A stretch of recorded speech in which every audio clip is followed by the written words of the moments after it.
মানুষের জীবনে আশা আকাঙ্ক্ষা থামে না কখনো। কেউ চায় রিজিক, কেউ চায় সন্তান, আবার কেউ চায় মান সম্মান, আবার কেউ চায় অন্তরের প্রশান্তি। কিন্তু আমরা প্রায়ই ভুলে যাই আমাদের সব আশার মালিক, সব চাওয়া পাওয়ার উৎস একমাত্র আল্লাহ তাআলা। তিনি বলেন, তোমরা তোমাদের প্রতিপালকের কাছে ক্ষমা প্রার্থনা করো, তিনি তোমাদের প্রতি আকাশ হতে বরকত বর্ষণ করবেন এবং তোমাদের সম্পদ ও সন্তান দ্বারা সাহায্য করবেন। সূরা নূহ আয়াত 10। এই আয়াতেই ইস্তেগফারের রহস্য লুকিয়ে আছে। অর্থাৎ ইস্তেগফার শুধু গুনাহ মোচনের মাধ্যম নয়, এটি বরকতের চাবিকাঠি, সুখের দরজা খুলে দেওয়ার চাবি। ইস্তেগফার শব্দটি এসেছে আরবি গফারা মূল ধাতু থেকে, যার অর্থ হলো ঢেকে দেওয়া, রক্ষা করা ও ক্ষমা করা। অর্থাৎ যখন বান্দা ইস্তেগফার করে, যে আল্লাহর কাছে প্রার্থনা করে যেন তিনি তার গুনাহগুলো ঢেকে দেন, তাকে শাস্তি থেকে রক্ষা করেন এবং তার জীবনে শান্তি, সাফল্য, রিজিক ও রহমতের দ্বার খুলে দেয়। ইস্তেগফারের মূল অর্থ হলো, হে আল্লাহ, আমি আপনার ভুল স্বীকার করছি। অর্থাৎ আমি আপনার কাছে ভুল স্বীকার করছি, আমাকে ক্ষমা করুন, আমাকে রহম করুন এবং আমার জীবনে আপনি বরকত দিন। ইস্তেগফার শুধু পাপীদের কাজ নয়, বরং নবী রাসূলরাও তা সর্বাধিক করতেন। আদম আলাইহিস সালাম প্রথম মানুষ, প্রথম নবী। তিনি যখন জান্নাতে নিষিদ্ধ ফল খেয়ে ফেললেন, সঙ্গে সঙ্গে বললেন, হে আমাদের রব, আমরা নিজেদের প্রতি অন্যায় করেছি। যদি তুমি আমাদের ক্ষমা না করো ও রহম না করো, তবে আমরা ধ্বংসপ্রাপ্তদের অন্তর্ভুক্ত হব। সূরা আরাফ। নবী নূহ আলাইহিস সালাম তার জাতিকে 950 বছর ধরে ইস্তেগফার শেখালেন। তিনি বললেন, তোমরা তোমাদের রবের কাছে ক্ষমা চাও, তিনি তোমাদের উপর আকাশ থেকে বরকত বর্ষণ করবেন। নবী সাল্লাল্লাহু আলাইহি সাল্লাম, যিনি গুনাহমুক্ত ছিলেন, তবুও দিনে 70 থেকে 100 বার পর্যন্ত ইস্তেগফার করতেন এবং তিনি বলতেন, আমি প্রতিদিন আল্লাহর কাছে 100 বার তওবা করি। সহিহ মুসলিম। আল্লাহর রহমত আকর্ষণ করে যখন তুমি ইস্তেগফার করো, আল্লাহর রহমত তোমার দিকে ছুটে আসে। তোমার জীবনের দরজা এমন সব বরকত আসে যা তুমি কল্পনা করোনি। কুরআনে আল্লাহ তাআলা বলেন, ইস্তেগফার করো, আল্লাহ তোমাদের রিজিক বৃদ্ধি করবেন। সূরা হুদ। রাসূল সাল্লাল্লাহু আলাইহি সাল্লাম বলেছেন, যে ব্যক্তি নিয়মিত ইস্তেগফার করবে, আল্লাহ তার প্রত্যেক দুঃখের জন্য মুক্তির পথ করে দেবেন, প্রত্যেক সংকট থেকে বেরিয়ে যাওয়ার রাস্তা খুলে দেবেন এবং এমন জায়গা থেকে রিজিক দিবেন যেখান থেকে সে ধারণা করতে পারবে না। আবু দাউদ। ইস্তেগফার হলো আত্মার ধোয়া। যেমন কাপড়ে ময়লা পড়লে ধুয়ে ফেলতে হয়, তেমনি অন্তরও ইস্তেগফার দ্বারা পরিষ্কার হয়। যদি তুমি চাও তোমার দোয়া দ্রুত কবুল হোক, তবে ইস্তেগফারকে দোয়ার আগে মাঝেও পড়ে রাখো। এটি তোমার দোয়াকে আকাশে পৌঁছে দেয়। অসংখ্য সাহাবী, তাবী ও আলেম ইস্তেগফার করে জীবনে অলৌকিক পরিবর্তন পেয়েছেন।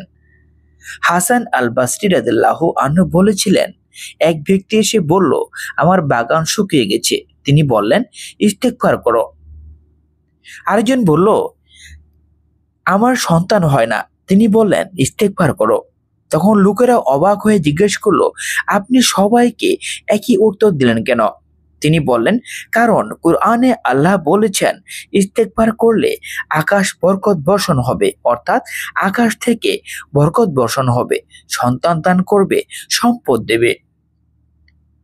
ইস্তেগফার শুধু মুখের কথা নয়, এটি হৃদয়ের ব্যাখ্যা। নিজেকে বলো, আমি ভুল করেছি, আল্লাহর কাছে ফিরে যেতে চাই। সত্যিকারের ইস্তেগফার তখনই গ্রহণ হয় যখন বান্দা সে গুনাহ থেকে সরে আসে। আল্লাহর সামনে বিনয়ী হও, সেজদা অবস্থায়, রাতের নিস্তব্ধতায় চোখের পানিতে ভিজে বলো, হে আল্লাহ, আমাকে ক্ষমা করো, রহম করো এবং আমার তওবা কবুল করো। নিয়মিত করো, দিনে যতবার পারো, বিশেষ করে ফজর, আসর ও রাতের তাহাজ্জুদের সময়ে ইস্তেগফার করো। এগুলো হলো আল্লাহর দরজা কবুলের মুহূর্ত। কিছু দোয়া আছে যেগুলো নবী সাল্লাল্লাহু আলাইহি সাল্লাম ইস্তেগফারের জন্য নিজে বলছেন। হে আল্লাহ, তুমি আমার রব, তুমি ছাড়া কোনো ইলাহ নেই। তুমি আমাকে সৃষ্টি করেছ, আমি তোমার বান্দা। আমি যতটুকু পারি তোমার প্রতিশ্রুতি রক্ষা করি। আমি তোমার নিকটে আশ্রয় চাই আমার কৃত অন্যায় থেকে। তুমি আমাকে তোমার অনুগ্রহ দিয়েছ, আমি আমার গুনাহ স্বীকার করছি। অতএব আমাকে ক্ষমা করো, কারণ তুমি ছাড়া কেউ ক্ষমা করতে পারবে না। রাসূল সাল্লাল্লাহু আলাইহি ওয়াসাল্লাম বলেছেন, যে ব্যক্তি সকালে ও রাতে এই দোয়াটি দৃঢ় বিশ্বাস নিয়ে পড়বে এবং সে দিনই মারা যায়, সে জান্নাতে প্রবেশ করবে। সহিহ বুখারী। একজন ব্যক্তি নবী সাল্লাল্লাহু আলাইহি সাল্লামের কাছে এসে বলল, হে আল্লাহর রাসূল, আমি বৃষ্টি চাই। তিনি বললেন, ইস্তেগফার করো। আরেকজন বলল, আমার রিজিক কম। তিনি বললেন, ইস্তেগফার করো। আরেকজন বলল, আমার সন্তান হয় না। রাসূল সাল্লাল্লাহু আলাইহি সাল্লাম আবারও বললেন, ইস্তেগফার করো। তারা সবাই ইস্তেগফার করতে শুরু করলো। কিছুদিন পর তারা ফিরে এলো। তাদের জীবনে বরকত নেমেছে, রিজিক বেড়েছে, সন্তান হয়েছে, সুখ ফিরে এসেছে। অনেকে বলে, আমি অনেক দোয়া করি কিন্তু কবুল হয় না। কিন্তু কোরআনে আল্লাহ নিজেই বলেছেন, তোমরা তোমাদের রবের কাছে ক্ষমা চাও, তিনি তোমাদের উপর আকাশ থেকে বরকত বর্ষণ করবেন। সূরা নূহ। মানে হচ্ছে, দোয়া কবুলের আগে আল্লাহ ইস্তেগফার চান। যখন তুমি ইস্তেগফার করো, তোমার দোয়া আল্লাহর দরজার পৌঁছানোর রাস্তা পরিষ্কার হয়। তুমি যদি চাও তোমার দোয়া দ্রুত কবুল হোক, তবে প্রথমে বলো, আস্তাগফিরুল্লাহ। আজকের যুগে আমরা দেখি মানুষ সবকিছু পায়, তবুও মন শান্ত নয়, কারণ তার আত্মা দূষিত হয়ে গেছে গুনাহে। ইস্তেগফার হলো আত্মার ওষুধ। যখন তুমি ইস্তেগফার বলো, তখন আসলে তুমি নিজের ভিতরে একটি ভার নামিয়ে রাখো। মন হালকা হয়, বুকে স্বস্তি আসে, চিন্তা দূর হয়, আর মনে আল্লাহর নূর ঢাকে। রাসূল সাল্লাল্লাহু আলাইহি সাল্লাম বলেছেন, যে ব্যক্তি ইস্তেগফার করে, আল্লাহ তার দুঃখকে প্রশান্তিতে রূপ দেন। আবু দাউদ। ইস্তেগফারের মাধ্যমে আল্লাহ রিজিক বাড়ান। সূরা হুদে আল্লাহ তাআলা বলেন, তোমরা তোমাদের রবের কাছে ক্ষমা চাও, তিনি তোমাদের রিজিক বৃদ্ধি করবেন, তোমাদের শক্তি বাড়িয়ে দিবেন। অর্থাৎ ইস্তেগফার শুধু আত্মিক নয়, আর্থিক বরকতের কারণও। যে ব্যক্তি ব্যবসার আগে, অফিসে যাওয়ার আগে বা ঘরে প্রবেশের আগে ইস্তেগফার করে, তার জীবনে আল্লাহ এমন দরজা খুলে দেন যেখান থেকে রিজিক আসে কল্পনার বাইরে। ইস্তেগফার হলো এক প্রকার আল্লাহর নিরাপত্তার চাদর। রাসূল সাল্লাল্লাহু আলাইহি সাল্লাম বলেছেন, যে ব্যক্তি নিয়মিত ইস্তেগফার করবে, আল্লাহ তার প্রত্যেক সংকট থেকে মুক্তির রাস্তা দিবেন এবং এমন জায়গা থেকে রিজিক দিবেন যেখান থেকে সে ধারণা করতে পারবে না। আবু দাউদ। তুমি যদি বিপদে পড়ো, রোগে, দুঃখে, সমস্যায়, ঋণে, তাহলে কোনো ওষুধ বা মানুষ নয়, প্রথমে ইস্তেগফার ধরো, কারণ এটি এমন দোয়া যা বন্ধ দরজাকে খুলে দেয়। ইস্তেগফার হলো মৃত্যুর আগে শ্রেষ্ঠ দোয়া। যে ব্যক্তি মৃত্যুর আগে আস্তাগফিরুল্লাহ বলে, তার আত্মা জান্নাতের সুবাস অনুভব করে। নবী সাল্লাল্লাহু আলাইহি সাল্লাম বলেছেন, সৌভাগ্যবান সেই ব্যক্তি যার আমলনামা শেষ হয় ইস্তেগফারের মাধ্যমে। ইবনে মাজাহ। অতএব ইস্তেগফার শুধু দুনিয়ার জন্য নয়, এটি আখিরাতের প্রস্তুতির চাবি। ইস্তেগফার যে কোনো সময় করা যায়, তবে কিছু সময় আছে যখন আল্লাহ বিশেষভাবে শোনেন। রাতের শেষ তৃতীয়াংশে, তাহাজ্জুদের সময়, আল্লাহ নিজেই বলেন, কেউ কি ক্ষমা চাইছে, আমি তাকে ক্ষমা করব। ফজরের পর ও আসরের আগে। এই দোয়ার সময়ে, অর্থাৎ এই দুই সময়ে দোয়া দ্রুত কবুল হয়। বৃষ্টি নামার সময়, এটি রহমতের মুহূর্ত, ইস্তেগফারের সেরা সময়। ইফতারের সময়ও সেজদার অবস্থায়। ইফতার ও সেজদা দুটোই আল্লাহর কাছাকাছি মুহূর্ত। ইস্তেগফার মানুষকে ভেতর থেকে বদলে দেয়। যে ব্যক্তি একসময় হতাশ, অপরাধবোধে ক্লিষ্ট, সে নিয়মিত ইস্তেগফার করতে করতে ধীরে ধীরে শান্ত, ধৈর্যশীল, ইতিবাচক মানুষে পরিণত হয়। আল্লাহর জিকিরে তার মন নরম হয়ে যায়, গুনাহের প্রতি ঘৃণা জন্মে, আর ভালো কাজের প্রতি টান সৃষ্টি হয়। রাসূল সাল্লাল্লাহু আলাইহি সাল্লাম বলেছেন, যে ব্যক্তি বেশি বেশি ইস্তেগফার করবে, আল্লাহ তার জন্য প্রত্যেক কষ্টে স্বস্তি দিবেন। ইবনে মাজাহ। ইস্তেগফার মানে নতুন শুরু। প্রতিবার তুমি যখন আস্তাগফিরুল্লাহ বলো, আল্লাহ তোমার জীবনের এক পৃষ্ঠা পরিষ্কার করে দেন। তুমি যদি মন থেকে বলো, তাহলে ইস্তেগফার তোমার জন্য রিজিকের বরকত, মনের শান্তি, দোয়া কবুল, বিপদ থেকে মুক্তি এবং আখিরাতে জান্নাতের নিশ্চয়তা এনে দেয়। তাই আজ থেকে আমরা অভ্যাস করব, অন্তত 100 বার বলবো আস্তাগফিরুল্লাহ।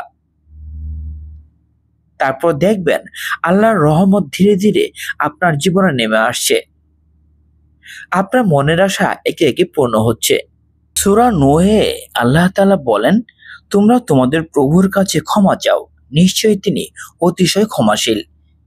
তিনি তোমাদের জন্য আকাশ থেকে প্রচুর বৃষ্টি পাঠাবেন, তোমাদের ধন সম্পদ ও সন্তান দ্বারা শক্তিশালী করবেন, তোমাদের জন্য বাগান ও নদী প্রবাহিত করবেন। এই আয়াতে আল্লাহ স্পষ্ট করে দিয়েছেন যে ইস্তেগফার করলে রিজিক বাড়ে, দুঃখ দূর হয়, বন্ধ্যত্ব দূর হয়, আশা পূরণ হয়। অর্থাৎ যে ব্যক্তি ইস্তেগফার করে তার জীবনে বরকত নেমে আসে। নবী ইউসুফ আলাইহিস সালাম যখন মাছের পেটে ছিলেন, তিনি তখন বলেছিলেন আল্লাহকে, হে আল্লাহ, আপনি ব্যতীত কোনো উপাস্য নেই, আপনি পবিত্র, আমি অন্যায়কারীদের অন্তর্ভুক্ত। এই তওবা ইস্তেগফারের মাধ্যমে আল্লাহ তাকে উদ্ধার করেন অন্ধকার সমুদ্র থেকে। রাসূল সাল্লাল্লাহু আলাইহি ওয়াসাল্লাম নিজে প্রতিদিন 70 থেকে 100 বার ইস্তেগফার করতেন, যদিও তিনি নিষ্পাপ ছিলেন। এর মানে ইস্তেগফার শুধু ক্ষমার জন্য নয়, বরকতের জন্যও। ইস্তেগফার করে মনের আশা পূরণে বাস্তব কিছু পদ্ধতি। নীরব মনোযোগ ও তওবা। শান্ত জায়গায় বসে নিজের জীবনের ভুলগুলো মনে করুন। চোখ বন্ধ করে বলুন, হে আল্লাহ, আমি ভুল করেছি, আমি আপনার দিকে ফিরে আসছি। নিয়মিত ও জিকির। 100 বার বলুন আস্তাগফিরুল্লাহ। সালাত ও দোয়া শেষে ইস্তেগফার। নামাজ শেষে 3 বার বলুন আস্তাগফিরুল্লাহ। এটি নবী সাল্লাল্লাহু আলাইহি সাল্লামের সুন্নাহ। ইস্তেগফার শেষে নিজের চাওয়া দোয়াটি করুন, হে আল্লাহ, আমি আপনার দিকে ফিরে এসেছি, আমার মনোবাসনা পূরণ করুন, যেমন আপনি আপনার প্রিয় বান্দাদের দিয়েছেন। প্রতিদিন সকাল সন্ধ্যা অন্তত 100 বার ইস্তেগফার করার অভ্যাস করুন। এই ধারাবাহিকতা আল্লাহর রহমতকে নামিয়ে আনে। ইস্তেগফারের বাস্তব ফলাফল হচ্ছে, একজন মানুষ মরুভূমিতে ব্যবসা করতেন, তার জমি ছিল অনুর্বর। এক আলেম তাকে বললেন, ইস্তেগফার বেশি করো।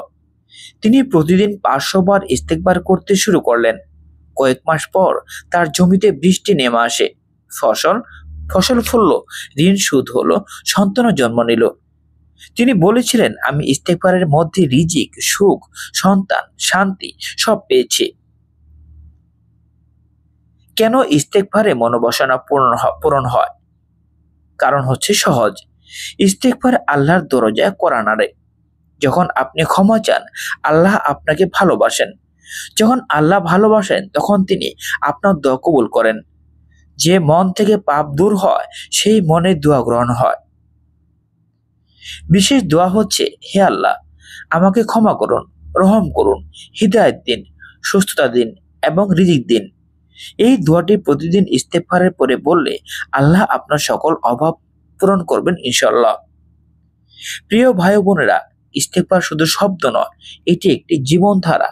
যে মন ইস্তেগফারে ভিজে যায়, সে মন কখনো একা থাকে না। যে জিহ্বা ইস্তেগফারে ব্যস্ত, সে জীবনে বরকত থেকে বঞ্চিত হয় না। তাই আজ থেকে আমরা প্রতিদিন বলবো আস্তাগফিরুল্লাহ। আল্লাহ, তুমি আমার প্রতি দয়া করো। দেখবেন ধীরে ধীরে জীবনের প্রতিটি আশা একে একে পূর্ণ হতে শুরু করেছে।